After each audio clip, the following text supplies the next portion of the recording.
এইখন নেমু টেঙা আৰু এখন পাণ তামোলৰ দোকান দি এই দুটাই আমি চলিম বুলি আৰম্ভ কৰিলো। কি হৈছে, পংকজ আৰু মই হলো হিমাংশু বৰা। এতিয়া আমি ফুটপাথত এই ব্যৱসায় কিহৰ কাৰণে আৰম্ভ কৰিলো তাৰ থুলমূল অকমান পংকজে ক'ব। কোৱাচোন পংকজ, কি কাৰণে আমি ব্যৱসায়টো আৰম্ভ কৰিব আহিলো এই ফুটপাথত এই গৰমৰ দিনত? ভাবিলো যে কিবা এটা মানে কৰিব পাৰিম, সেইটো কৰি কিনে চলিব পাৰিম, কিন্তু নাই, যিটো দেখিছো তাৰ মানে অৱস্থা আমাৰ বেয়া। তাৰমানে আমি এতিয়া মানে ফুটপাথত বেপাৰ কৰি ইমান চাকচেছ হ'ব পৰা নাই। এনে উৎসাহ প্ৰথমতে পালো দুদিনমান, বিক্ৰী বাৰ্তা ভাল হ'ল, কিন্তু বৰ্তমান ইমান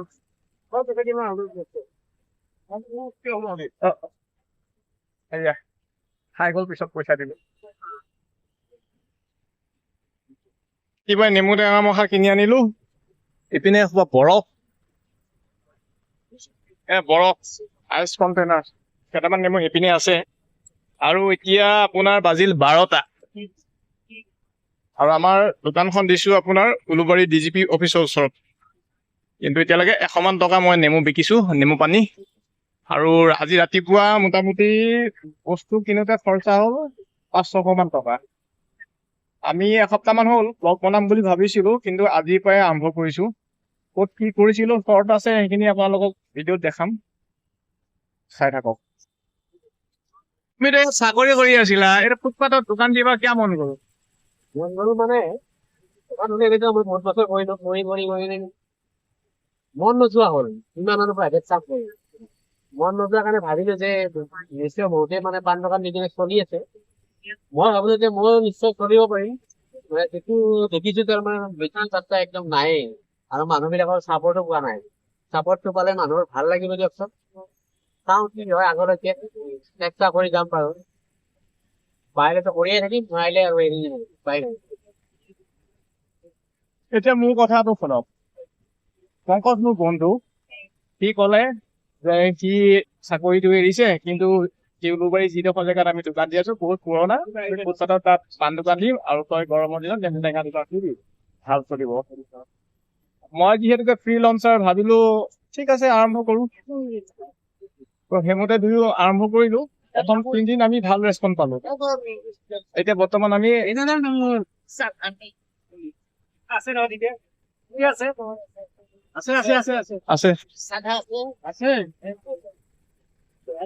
চাধা কিনিব আহিব বাৰু, ঠিক আছে।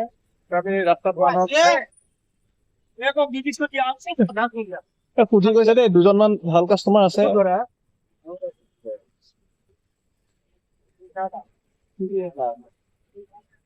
মানুহবিলাকে নাখায়।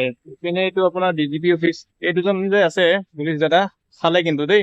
2 গিলাচ 40 টকা, মানে এগিলাচত 40 টকা, এগিলাচত 20 টকা। আৰু ওচৰত নাই, একদম পুৰা গছ চছ নাই যে, সেইকাৰণে মানুহ ৰবলৈ অকণ অসুবিধা পায়। কিন্তু যিমানে যি নহওক, এই আলি চাহ দোকানখন কিন্তু ভাল বিক্ৰী হয়। এতিয়া আমাৰ আজি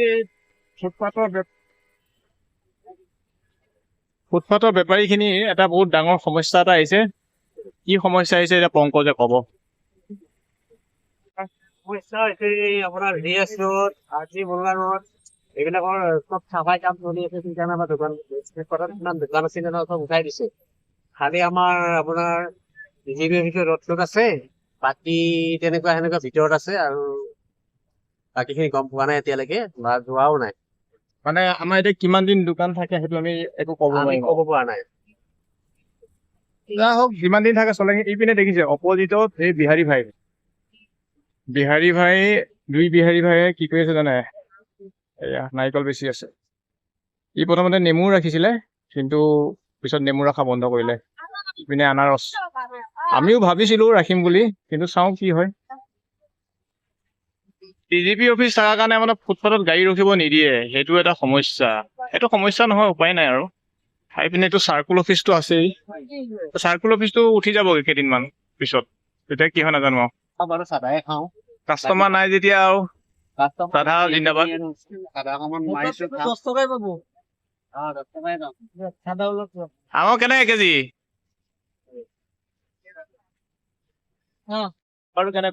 বেপাৰ কেনেকুৱা চলি আছে?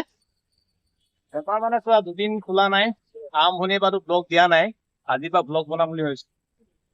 তো ৰাতিপুৱা মোৰ খৰচা গ'ল 500 মান টকা। নেমু আনিলো, পানী আনিছো, চেনি, তেঁতুল, পুঠি, থেকেৰা বুলি যিটো কয়, তাৰপৰা টুকমাহ, চিয়া চিড, মোটামুটি 500 মান টকা খৰচা হ'ল। আৰু এতিয়া 1মান বাজিল, 1মান বজালৈকে মোৰ 7, 8, 9 গ্লাছ বিক্ৰী হৈছে। মানে গ্লাছ 20 টকা কৰি যদি বিকো, 9 গ্লাছত হ'ল 180 টকা। আৰু মোৰ এতিয়ালৈকে খৰচা হ'ল 500 মান টকা চব কেঁচামাল আনোতে। এতিয়া ভাটিবেলাটোত কিমান উঠে কি নাই চাওঁ। বৰফ আনিছো, বৰফটো 60 টকা লৈছে। আৰু বৰফটো আজিয়ে থাকিব, আৰু আজি যদি শেষ হৈ যায় কাইলৈ আকৌ আনিব লাগিব। গৰমটোতো পৰিছেই, দেখা যাওক। মোটামুটি 1:30 বাজি গ'ল। এই হোৱা আনা নেমু সোপা আছে আৰু অলপমান বেগত আছে। বেগত আছে মোৰ এতিয়ালৈকে প্ৰায় আছে ইয়াত ভিতৰত অকমান 1 পোণ আনিছিলো 80টা। তো কাষ্টমাৰটো নাই এতিয়া। মোটামুটি 150 মান টকা যেনে তেনে বিকিছো আৰু তাৰে 60 টকা এইমাত্ৰ ভাত খাই আহিলো। পংকজৰ ভাত নিজে টিফিনত লৈ আহিছে, তাক 20 টকা দি পেলাই কণী তৰকাৰী আনি দিলো, এগ কাৰী, চালাড। তাত টেনচন নাই, এখন কাৰ ভাইন এখন ৰখাই থৈ দিছে। চাহৰ দোকানততো ধুনীয়া, চাহৰ দোকানততো কাষ্টমাৰৰ অভাৱ নাই তাই।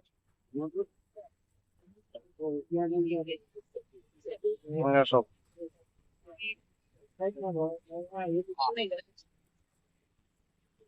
কাষ্টমাৰ নথকা দুখত এতিয়া পংকজে মানুহজনীৰ লগতে অলপ কথা পাতিছে, সুধিছে ভাত খালে নে নাই।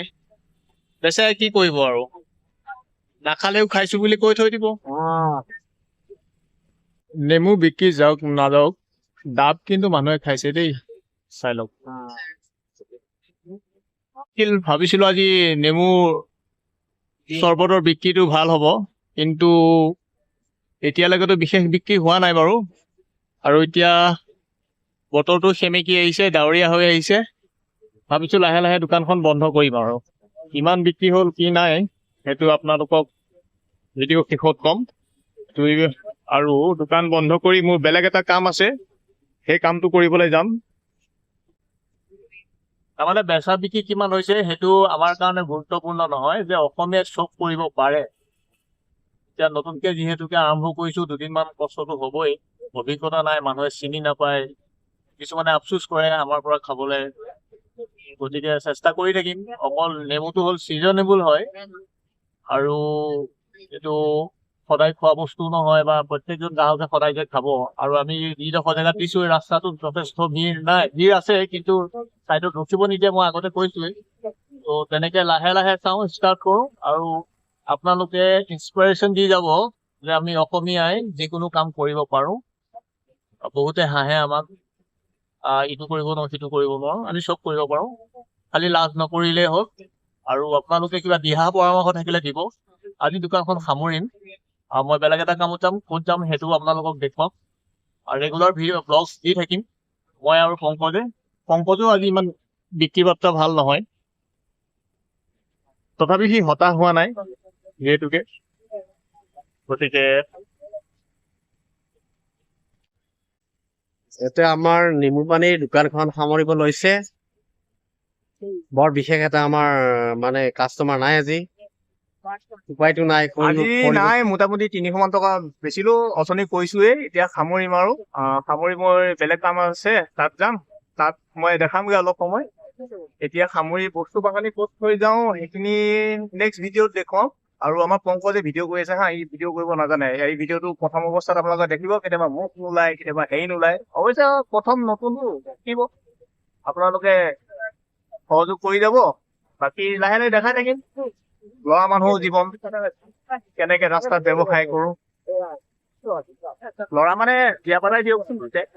আজি দিনটোৰ দ্বিতীয়টো কৰ্মস্থান অতি পুৱাৰ ধৰণে।